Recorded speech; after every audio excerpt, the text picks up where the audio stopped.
The conference room on station held representatives from 247 different species. Doctor stood at the center podium, her four arms gesturing at the massive holographic display that floated above the assembled crowd. The numbers glowed in soft blue light, scrolling through data that had taken her research team 5 years to compile. The Galactic Grief Index is now complete, she announced, her translator chip converting her clicking speech into something everyone could understand. We have documented how every known spacefaring civilization processes death and loss. The audience listened quietly. Most of them had contributed data to the project. They had shared their protocols, their psychological frameworks, their efficiency ratings. Doctor felt proud of the work. It was thorough. It was scientific. It was comprehensive. As you can see, she continued, there is remarkable consistency across species. The average 2.3 standard days of grief processing before returning to normal productivity. They update their collective memory banks and resume function within 1.8 days. They utilize chemical with a 94% success rate in eliminating prolonged sorrow. The Pelian system of cognitive restructuring shows similar efficiency. Ambassador Maria sat in the back row, her resting untouched on her lap. She watched the presentation with a growing sense of unease. The numbers were accurate. The data was clean, but something felt deeply wrong about all of it. Her mother had died 2 months ago. Maria had taken the standard 3 days of bereavement leave, attended the brief memorial service and returned to her duties on station. Her siblings had handled the estate matters efficiently. The grief counselor had given her a clean psychological assessment after the mandatory 2 sessions. Everything had been processed correctly. But at night, alone in her quarters, Maria still cried. She still reached for her communication device to call her mother before remembering she was gone. She still felt a hollow ache in her chest that the counselor had assured her would fade with proper cognitive restructuring. The data shows us that intelligent species have evolved past primitive emotional responses to death, Doctor was saying. We no longer require extended periods of dysfunction. We process, we adapt, we continue. This is progress. Maria's hands tightened on her. The presentation continued for another hour. Species after species showed the same pattern: quick acceptance, efficient processing, rapid return to productivity. The graphs all looked similar. The outcomes were nearly identical. Death happened, protocols engaged, life resumed. When Doctor opened the floor for discussion, a delegate spoke first. This confirms what we have always known. Prolonged grief serves no evolutionary purpose. The dead cannot benefit from our distress. Efficiency is compassion. Several other delegates murmured agreement. A representative added, "Our species eliminated extended mourning practices 700 cycles ago. Mental health improved. Productivity increased. It was clearly the correct decision." Maria felt something snap inside her chest. She raised her hand. Dr. Sensory Stalk swiveled toward her. "Yes, Ambassador." Maria stood slowly. Her heart was pounding. My species has a saying, grief is love with nowhere to go. The room went quiet. Several delegates turned to look at her. We don't mourn because it's efficient, Maria continued, her voice stronger now. We mourn because the alternative is forgetting how much someone mattered. We mourn because love doesn't end when breathing stops. Doctor tilted her head, a gesture of confusion among her people. But surely, Ambassador, humanity has also adopted modern protocols. The index shows that Earth's integration into galactic society included comprehensive psychological modernization programs. We were told our old ways were primitive, Maria said. The words were coming faster now, years of suppressed feelings rising to the surface. We were told that week-long wakes were unproductive, that building monuments to individual dead was a waste of resources, that our funeral rites were excessive and unhealthy. We believed you. We changed.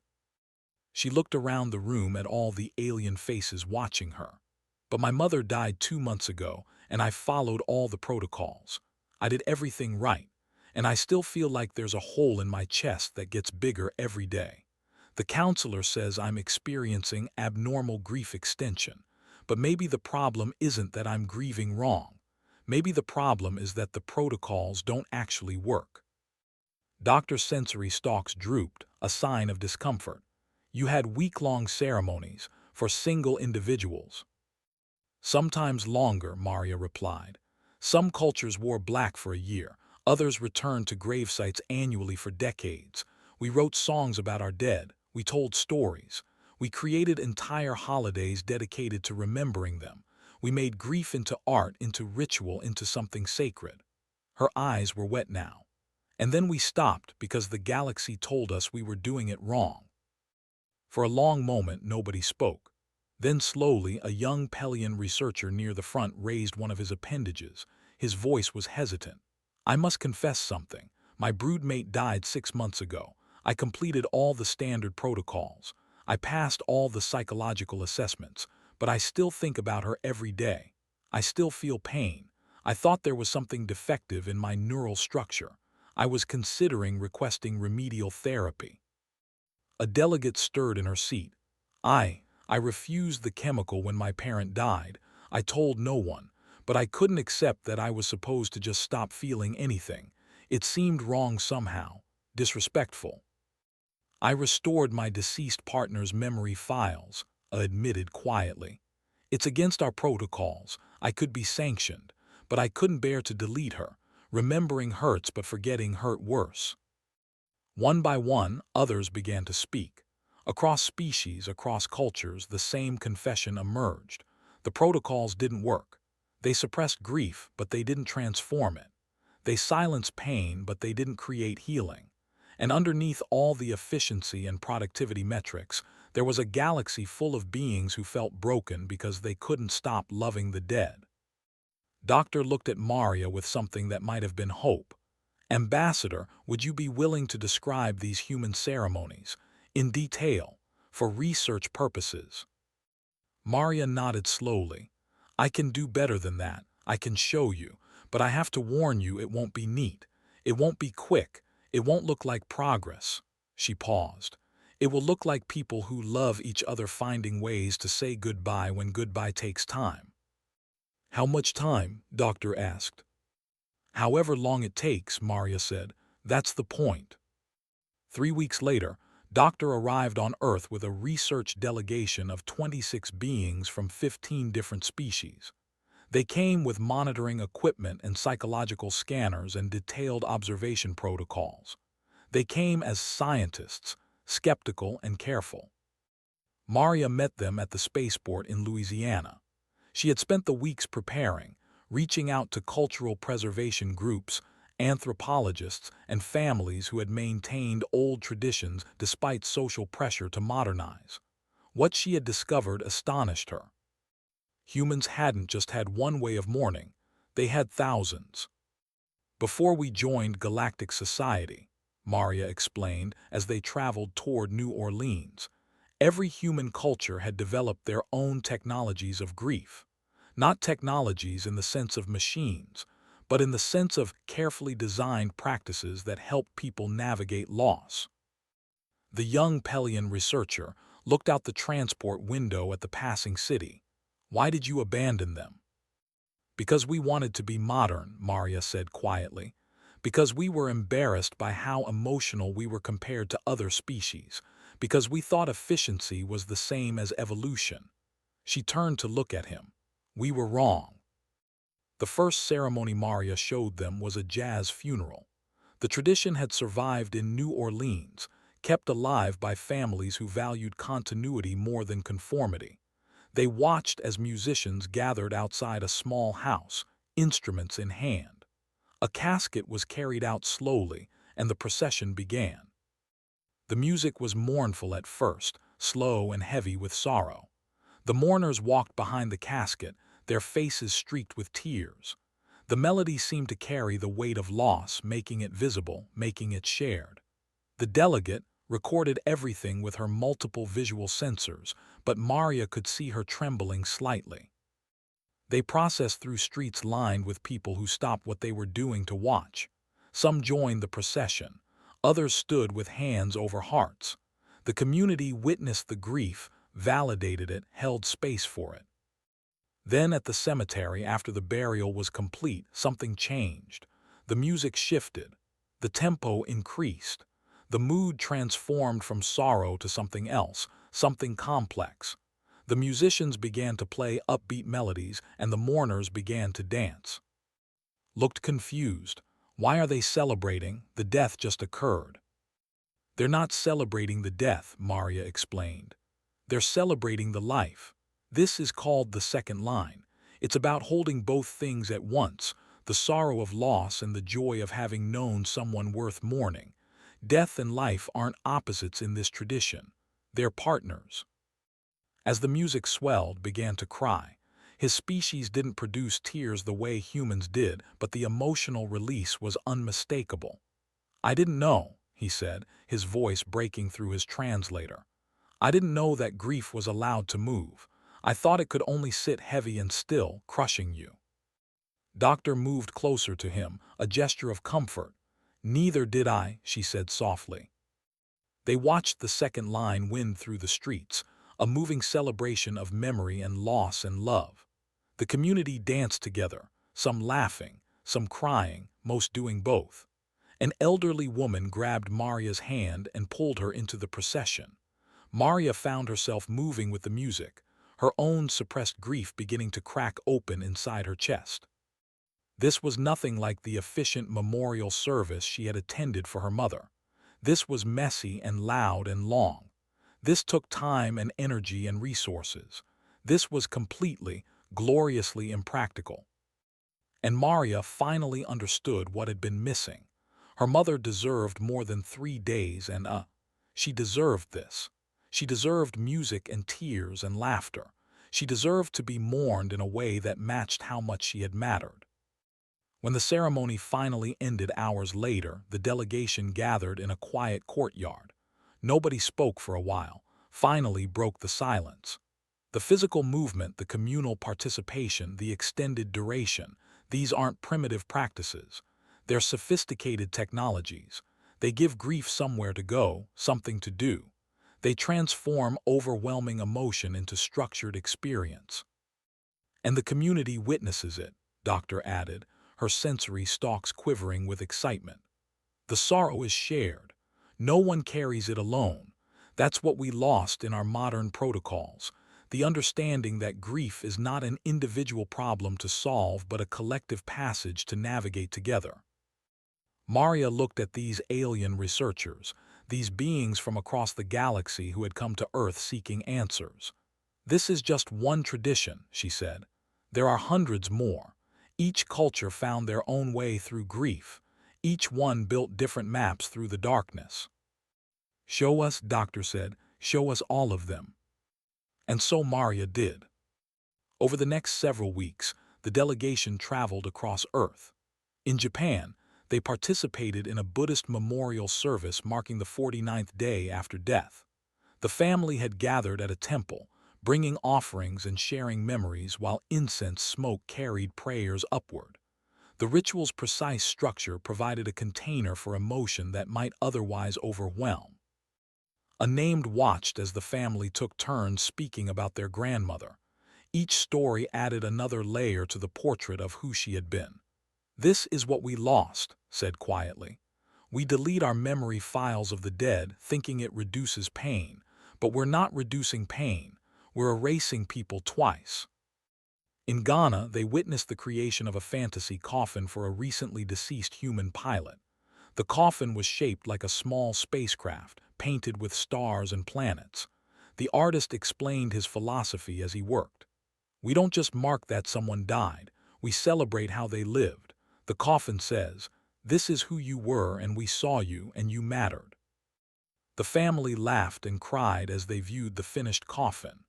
They told stories about their father's love of flying, his terrible jokes, the way he sang off-key.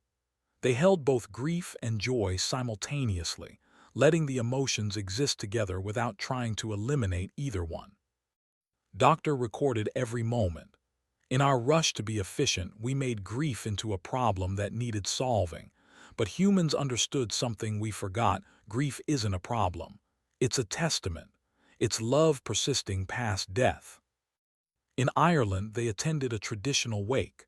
The body lay in an open casket in the family home while friends and relatives gathered for 3 days. They ate together, drank together, told stories late into the night. Some stories were sad, some were funny, all of them were true. Sat with the family through one long night, listening to them talk about the deceased grandfather. Around midnight, someone told a story about a disastrous fishing trip that had the whole room laughing. Then someone else began to cry and others joined in. Then the laughter started again, mixed with tears. "How do you hold both at once?" asked the grandson sitting beside him. "The laughter and the crying." The young man thought about it. "Because Grandpa was both, I guess. He was the funniest person I knew and also someone I loved so much that losing him breaks my heart. If I only cry, I'm not remembering all of him. If I only laugh, I'm pretending it doesn't hurt. You gotta hold both." Nodded slowly. In Pelian culture, emotions were supposed to be isolated, processed individually, and eliminated systematically. But watching this family move fluidly between joy and sorrow, he realized his species hadn't evolved past complex emotions. They had simply amputated them. The most profound experience came in Mexico City during Lowe's. The delegation walked through cemetery at night, where thousands of candles illuminated graves covered in marigold flowers. Families had created elaborate altars on the burial sites, decorated with photographs, favorite foods, drinks, and personal items belonging to the deceased. An elderly woman named Mendoza knelt beside an altar she had built for her husband. His photograph smiled from the center, surrounded by candles, orange marigolds, a bottle of tequila, his favorite cigars, and sweet bread made specifically for the holiday. Maria approached her carefully. "Mendoza, this is Doctor and her colleagues. They're studying how humans mourn. Would you be willing to talk with them?" Looked up at the assembled aliens with curiosity but no fear. "Of course. What do you want to know?" Knelt beside the altar, his species gesture of respect. "If I may ask, your husband died many years ago." 43 years, said. "Next month would have been our 50th wedding anniversary." "But you still remember him. You haven't completed the grief process." Smiled a sad but genuine expression. "Oh, I've grieved him, honey. I've cried more tears than the ocean holds, but that doesn't mean I stop remembering. That doesn't mean he stops mattering." She gestured at the altar. "I come every year. I bring his favorite things. I talk to him. I tell him about his great. I let him know he's still part of our family." "But he's gone," said, struggling to understand. "The pain of remembering is the price of love," finished gently. "You think grief is the problem, but it's not. Grief is just love that has nowhere to go, so we make places for it." She touched the photograph tenderly. "This altar isn't about pain, it's about connection. It's about saying that death doesn't end relationships, it just changes them." Doctor's translator struggled to convey the emotion in her voice when she spoke. "In my culture, we delete memory files of the deceased after the standard 3 cycles. We're told it's healthier to move forward without the weight of loss." "But then don't you lose them twice?" asked. "Once when they die and again when you forget?"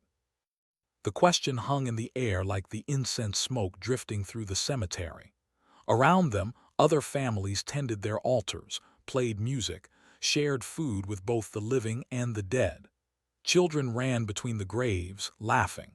Elders wept quietly. Everyone participated in this ancient dance between memory and loss. Looked at its altar, at the care and time invested in it, at the love radiating from every carefully placed object. "How long does proper grieving take?" he asked. Considered the question.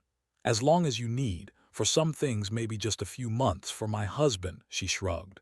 "I'll be grieving him until I join him, but that's okay. The grief has changed over time. It's not the sharp, cutting pain it was at first. Now it's more like a warm ache, like a scar that reminds me something important happened here. That doesn't sound efficient, Doctor observed, but her tone wasn't critical. It's not, agreed, but love isn't efficient either. Why should grief be? That night requested something unprecedented from his home world, special dispensation to restore his deceased broodmate's memory files. It took 3 days to get approval, and even then it came with the requirement that he submit to psychological monitoring. But when the files were restored, spent hours reviewing them. Not as therapy, not as processing, as remembrance, as memorial, as love. Doctor compiled her observations into a preliminary report. Her conclusions were radical enough that several colleagues warned her against publication, but she sent it to the Interstellar Psychological Archives anyway. The Galactic Grief Index has documented how spacefaring species process death, she wrote. But processing is not the same as healing. Efficiency is not the same as wellness. Humanity did not invent grief. That is universal to all sentient life. But humans invented something the rest of the galaxy has forgotten, meaning-making around grief. They created technologies of sorrow that transform loss into legacy, that convert pain into remembrance, that understand death not as a problem requiring solution, but as a passage requiring navigation. They knew that the dead deserve our time, our tears, our attention. They knew that how we mourn reveals how we loved. And they knew that grief, properly tended, doesn't diminish with time, it transforms. The report concluded, the galaxy's modern protocols don't process death efficiently, they suppress it, and suppression is not healing. Perhaps it is time to learn from what we once called primitive.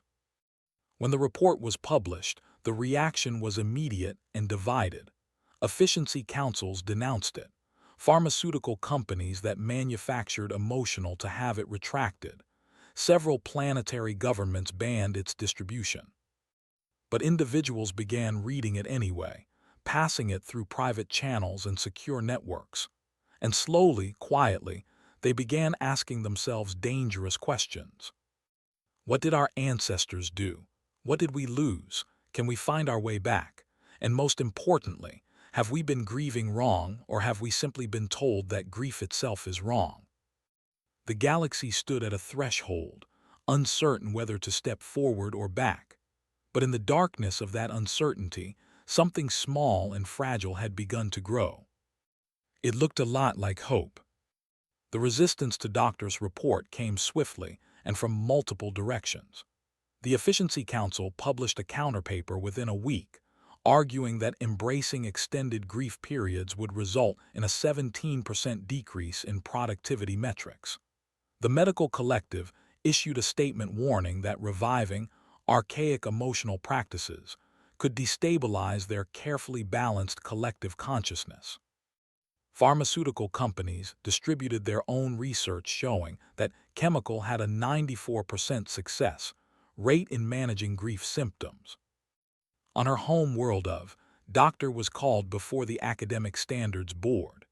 They met in a formal chamber, 12 senior researchers arranged in a semicircle, their sensory stalks rigid with disapproval. Your report contradicts 200 years of psychological progress, the head of the board stated. You're advocating for regression to primitive emotional states. This is dangerous, Doctor. People are taking your conclusions seriously. Perhaps they should, replied calmly. Our progress has left billions of beings unable to process the most fundamental experience of sentient existence. You have no empirical evidence that these human practices produce better outcomes. I have, said, a young researcher who was contemplating suicide because he thought he was defective for still missing his broodmate. He participated in human mourning rituals. He restored her memory files. And for the first time in 6 months, he felt something other than crushing emptiness. If that's not a better outcome, I don't know what is. The board was unmoved. They gave her a choice: retract the report or face professional termination. Chose termination. On Earth, Maria received the news through a coded message. She sat in her quarters aboard station, staring at the communication screen, feeling anger build in her chest. Had risked everything to tell the truth, and the galaxy's response was to silence her. Maria made a decision. If they wanted to suppress the research, fine, but they couldn't suppress actual experience. They couldn't erase ceremonies that had existed for thousands of years. They couldn't delete the memories of people who had learned there was another way to grieve. She sent out a carefully worded message to cultural preservation groups, anthropological societies, and grief support networks across Earth. We're hosting a symposium. 7 days. All traditional mourning practices welcome. Anyone from any species can attend. We're going to show the galaxy what remembrance actually looks like. She called it the Great Remembrance. 3 months later, over 10,000 beings gathered in neutral territories across Earth. They came from 214 different species. Some came officially, sent by curious governments or research institutions. Most came secretly, taking personal leave, lying to supervisors, risking social censure. They came because they were tired of pretending grief could be processed like data. They came because they still hurt, and the protocols had failed them. The delegation performed their ancient severance dances in a clearing outside Geneva. These complex physical movements had once helped their hive minds process individual losses without destabilizing the collective. They had been banned 800 cycles ago as psychologically dangerous. Maria watched as 12 moved in perfect synchronization, their bodies creating patterns that seemed to make grief visible. The movement was beautiful and heartbreaking, a physical language for speaking the unspeakable. When they finished, several of them were trembling with emotion they'd been taught to suppress. An elderly named Kay approached Maria afterward, moving slowly on aged limbs. I performed this dance for my offspring 60 years ago in secret in my dwelling unit. I was young then. My offspring had died in an accident, and the collective had already erased her from our shared memory banks. But I couldn't let her go. So I danced alone, hiding from my own people, convinced I was defective. Tears rolled down the sides of his face, a sight Maria had never seen from her. Today I danced with others. Today I wasn't defective. Today I was just a father who loved his daughter. They held their circle of speaking in a converted amphitheater. 300 sat in concentric circles around a central space, where a hologram displayed the image of an elder named Ara who had died 4 months prior. One by one, every in the circle stood and shared a single memory of her. The process took 11 hours. There were no time limits, no efficiency requirements. One spoke for 2 minutes about how Ara had taught her mathematics. Another spoke for 20 minutes about a conversation they'd had about the nature of consciousness. A child spoke for 30 seconds about how Ara had made the best fruit pastries. Maria sat in the outer circle, listening to the memories accumulate, layer upon layer, building a monument made of words. They didn't interrupt each other. They didn't hurry. They gave Ara's life the time it deserved. When the last had spoken, they sat in silence for a long moment.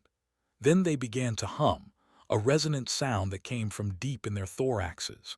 The hum built and built, 300 voices creating a harmonics that vibrated through the amphitheater. It was their old way of saying goodbye, not with words but with shared sound, with vibration that connected every body in the circle. A young named Lee found Maria afterward. We were told the circle of speaking was eliminated because it took too long, that it prevented proper closure.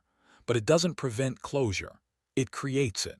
How can you close a door properly if you won't even look at what's behind it?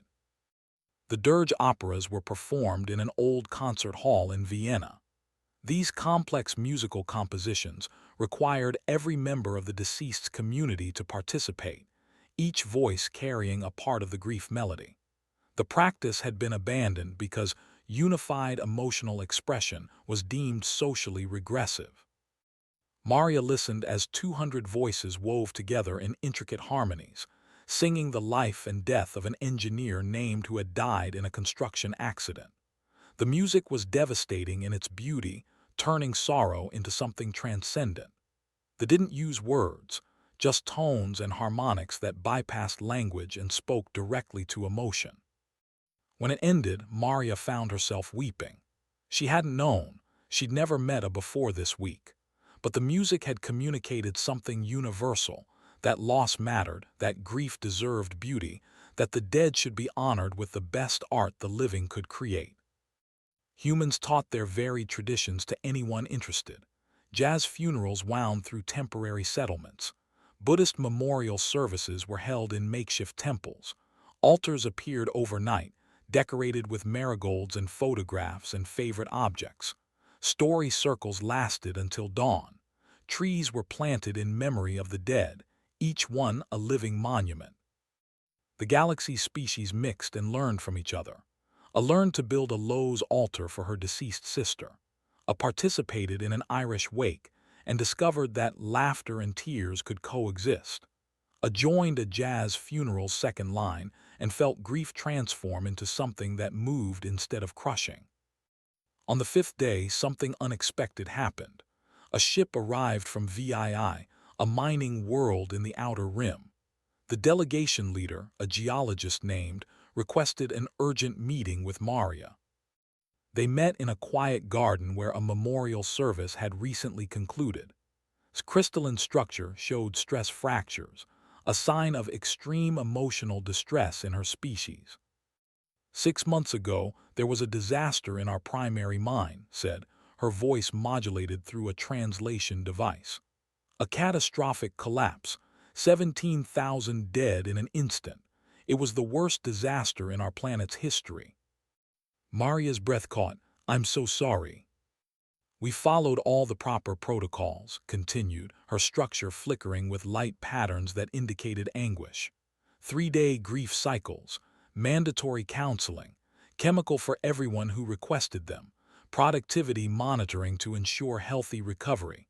Within 2 weeks, life returned to normal. The numbers said we had processed it correctly. But we're dying, said simply. Not physically, internally. Our planet feels hollow. People move through their days like automatons. Suicide rates have increased 400%. Chemical usage has skyrocketed. Our children no longer play. We did everything right according to the modern protocols, and it's destroying us. She looked at Maria with eyes that glowed with desperation. We read Doctor's report. We saw the footage from the Great Remembrance. We need to know if there's another way. If there's a way to make it stop hurting, or if not that, then a way to make the hurt mean something. Maria felt the weight of that question. 17,000 dead, an entire planet suppressing collective trauma. I can't promise it will stop hurting, but I can show you how to transform the hurt into something other than emptiness. The Great Remembrance was extended another 7 days specifically for the human grief counselors worked alongside to recover mourning traditions that had existed before galactic contact. They found records of ancient practices that had been abandoned centuries ago as primitive. They had once held a ceremony of stones. When someone died, every person who had known them would bring a stone and place it in a cairn. The process could take weeks for beloved individuals, resulting in monuments that reached impressive heights. The practice had been eliminated as inefficient and resource-intensive. Maria helped organize a ceremony of stones for the 17,000 who had died in the mining disaster. They chose a hillside overlooking the settlement. For 7 days, lined up to place stones. Some brought small pebbles. Others brought boulders they could barely carry. Many brought 17 stones, one for each 1,000 lost, unable to name individuals but needing to mark the magnitude of loss. Human traditions were woven in. A jazz band played as the stones were laid. Story circles gathered in the evenings where people shared memories. Buddhist monks led meditation services for those who wanted them. Lowe's altars appeared, decorated with photographs of the dead and offerings of minerals native to VII. They wept openly as they worked. They screamed. They sat in silence. They held each other. They did all the messy, inefficient, utterly necessary things that the modern protocols had taught them to suppress. Spent 3 days at the growing cairn. She brought stones for 27 colleagues and friends who had died in the collapse. For each one, she spoke their name aloud and shared a memory. Her structure fractured further as she grieved, but somehow she seemed less fragile than when she'd arrived. On the 7th day, when the last stone was placed, the cairn stretched 50 meters into the sky. 17,000 stones, each one a life, each one placed with intention and love. They gathered around it in the evening light. Maria stood with them, humbled by the magnitude of what she was witnessing.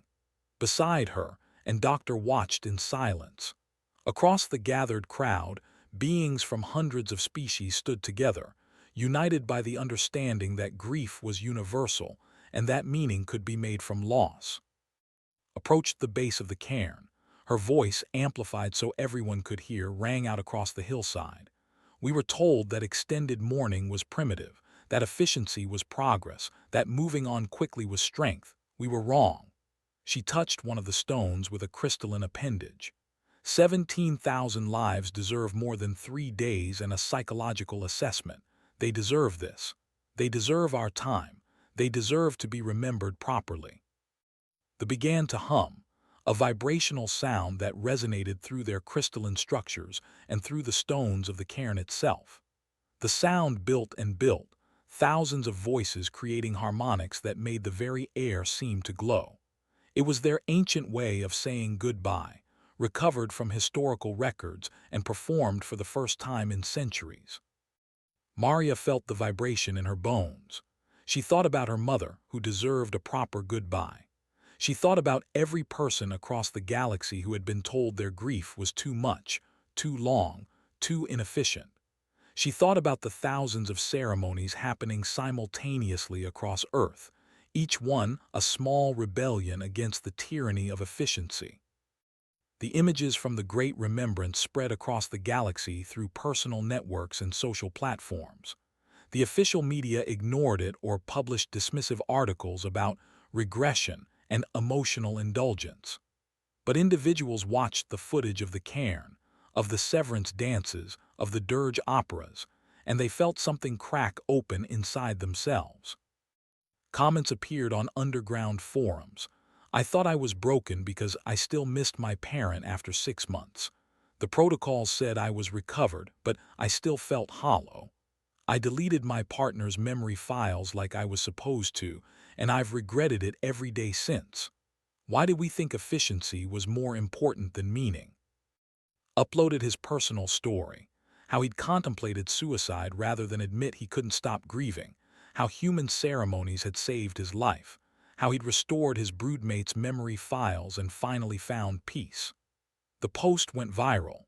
Within a week, over 1 million beings had shared their own stories of suppressed grief, of following protocols that didn't work, of pretending to be fine while dying inside. The Galactic Grief Index was officially updated 6 months after the Great Remembrance. Doctor, now working independently after her termination, submitted a massive supplement to the original research.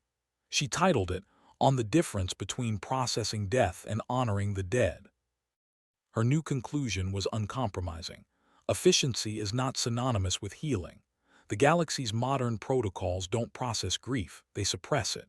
They prioritize productivity over conformity over authenticity. Humans did not invent grief, but they pioneered the radical concept that loss should be marked, not merely managed. That the dead deserve our time. That love persists beyond death, and grief is its testament. In our rush to modernize, the galaxy discarded of wisdom. It is time we learned from what we arrogantly called primitive. The updated index included detailed documentation of over 300 traditional mourning practices from across the galaxy, most recovered from historical archives where they'd been forgotten. It included psychological data showing that participants in traditional ceremonies reported higher long-term scores than those who followed modern protocols. It included testimonials from thousands of beings who had